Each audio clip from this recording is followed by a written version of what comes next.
TV Informativo. Aqui o Vale se vê.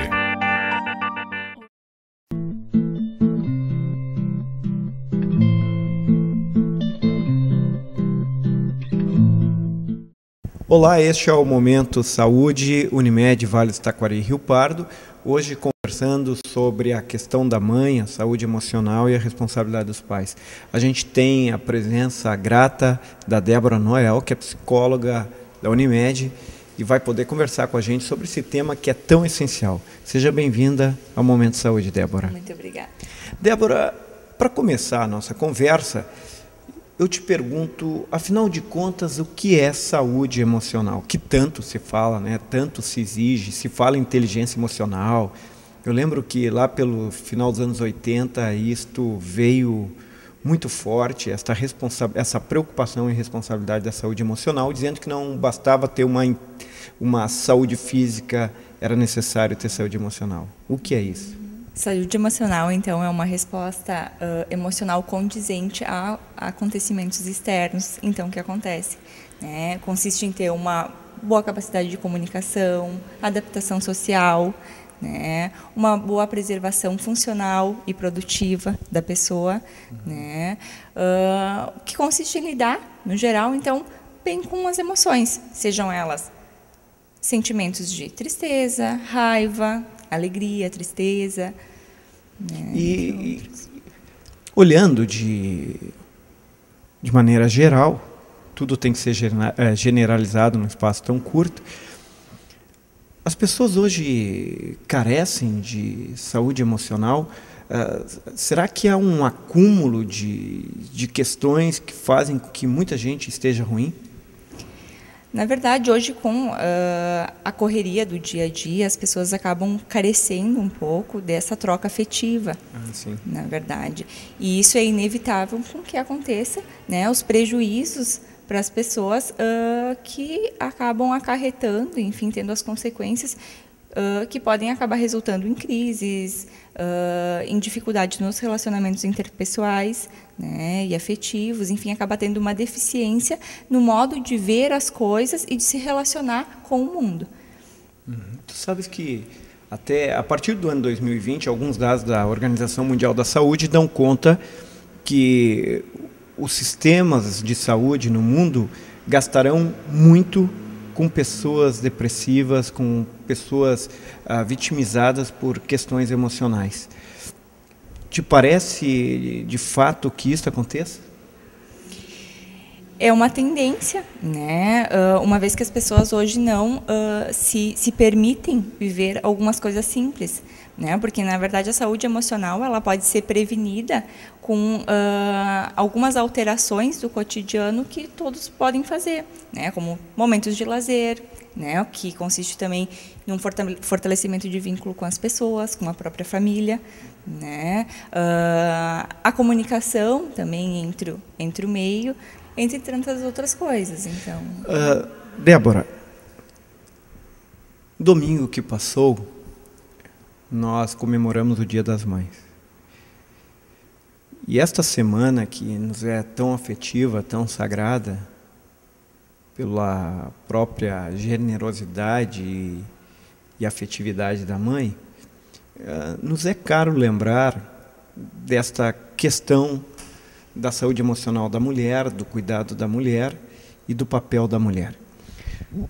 Hoje a gente fala muito na responsabilidade da mãe e do pai. Recai, me parece, responsabilidade maior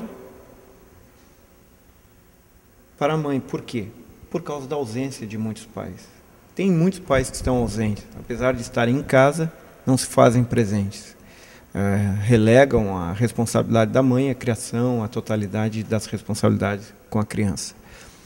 Tu acreditas que com tantas lacunas que se tem hoje nas consequências familiares, que nós falaremos na próxima pergunta, é necessário que a mãe, quando está criando seus filhos, tenha a ajuda de profissionais como psicólogo, por exemplo? Na verdade, é importante que a mãe esteja atenta, né?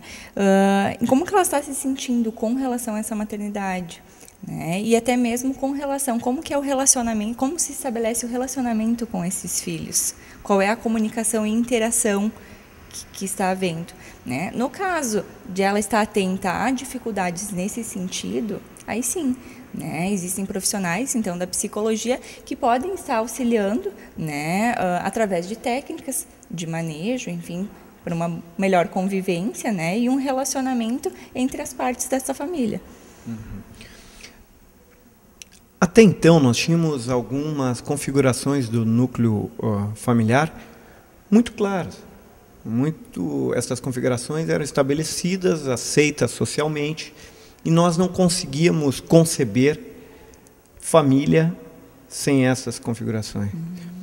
Nós tínhamos muito clara a presença de um pai, a presença de uma mãe, né? Nós tínhamos casais heterossexuais, que era a base para a dita criação dos filhos, e por aí se tinha estas responsabilidades divididas.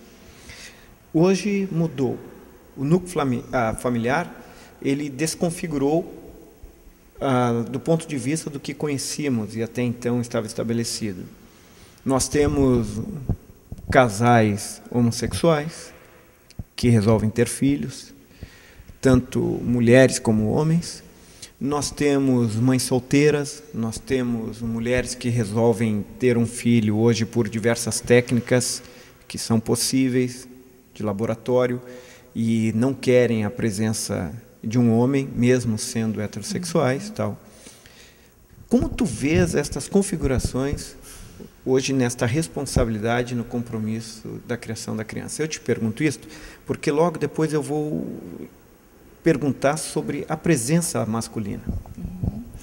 Realmente hoje as novas configurações familiares se tornou um assunto complexo, né? Justamente pela diversidade em que isso acabou tendo nos dias de hoje, né? Hoje se vê vários tipos de configurações familiares, como tu mesmo estava dizendo, né? Então o papel da mãe, né, a maternidade em si, ela ganhou um novo significado, né?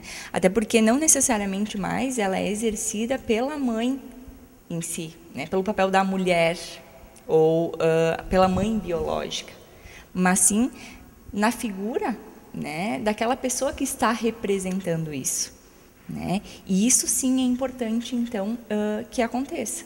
Dentro deste contexto, fala da pessoa que está representando isso, da pessoa que está cuidando da criança, que está fazendo, às vezes, da mãe. É tão comum, por causa da rotina de trabalho, por causa da presença da mãe no mercado de trabalho, nós vermos crianças desde muito cedo nas creches. E passam o dia todo lá. Vem a mãe apenas à noite. Ou seja, tem muito mais tempo com outras do que com a própria mãe. Isso tem muita influência na formação da criança? O que acaba acontecendo? Em função dessa correria, enfim, com essa falta de tempo e, consequentemente, de diálogo e até, às vezes, do fortalecimento de vínculo, as mães acabam se sentindo, às vezes, até culpada, né? Isso pode gerar sentimentos de culpa para essa mãe. O que hoje é muito comum que acontece, o que é a compensação disso. Então, as mães compensam a falta de tempo com os filhos com alimentação, com brinquedos, né? Enfim, com exageros que, na verdade, passam a ser prejudiciais à saúde desse desenvolvimento dessa criança. Obviamente, nós não podemos resgatar o tempo. O tempo tem uma presença tão ilustre a cada momento que aquilo passou. Nós podemos tentar construir alguma coisa com aquilo que nos resta, o que teremos. Eu digo isto porque, por exemplo, na questão da ausência da mãe, no dia a dia da criança, não te parece que muitas vezes as crianças podem estar também, por não verem esta mãe, esperarem apenas para vê-las de noite e tal, terem uma idealização de uma mãe que seria até a ausência desse afeto durante o dia, desta presença? Não pode estar acontecendo também, talvez na nossa sociedade, que crianças criem um estereótipo desta ou daquela mãe?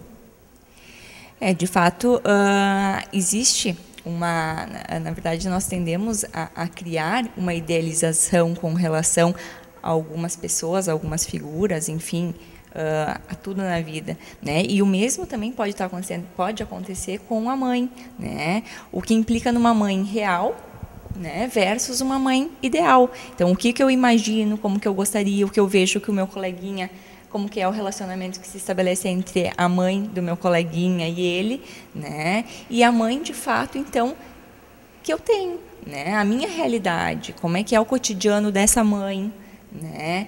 Então, isso pode gerar, sim, uma frustração. Dentro deste contexto do pouco tempo que se tem hoje e tal, eu toco na questão do pai. Todos nós sabemos, pelo menos até então era o que nós tínhamos de conhecimento, que o pai era aquele que retirava a criança da mãe, quebrava aquela simbiose, né? Aquela dificuldade de a criança e a mãe se verem como entes, tendo a sua alteridade, não sendo a mesma coisa. Até nós brincamos que alguns adultos não conseguem romper, né, o cordão umbilical, não conseguem romper essa simbiose com a mãe. Mas o papel do pai era retirar a criança da mãe, apresentar a criança para o mundo e colocar os limites. Era o principal, durante toda a história da humanidade, era aquele que fazia o cercamento da criança, mostrava para a sociedade, mas colocava os limites. A gente vê muita ausência dos pais em casa, né? Muitas mulheres reclamam que não têm, muitas vezes sendo casadas ou tendo um companheiro, não tem a presença do cuidador, do educador, e esta responsabilidade que pertence ao homem não sendo exercida. Esta crise do homem, esta que nós não falaremos, mas esta crise da ausência acaba por comprometer a mulher, porque a mulher não pode fazer as vezes do homem, né? Às vezes a gente diz, ela é mãe e pai. Ela tenta fazer da melhor maneira, mas tu nunca serás um homem ou tu nunca serás a mulher para exercer este ou aquele papel. Te parece isso?